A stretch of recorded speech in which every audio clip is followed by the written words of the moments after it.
Bir müddətdir yox idim.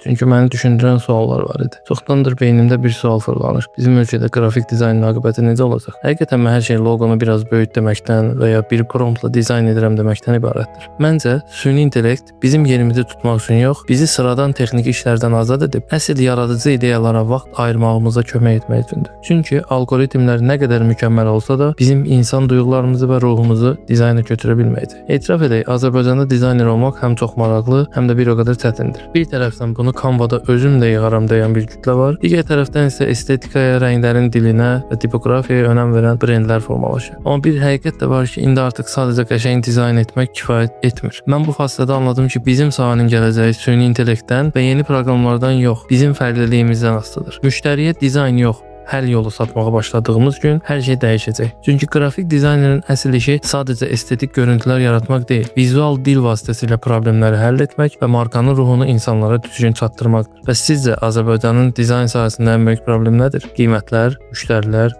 yoxsa özümüzü inkişaf etdirməməyimiz? Rəylərdə söhbətləşək. Bu günlük bu qədər. Bir sonrakında görüşərik.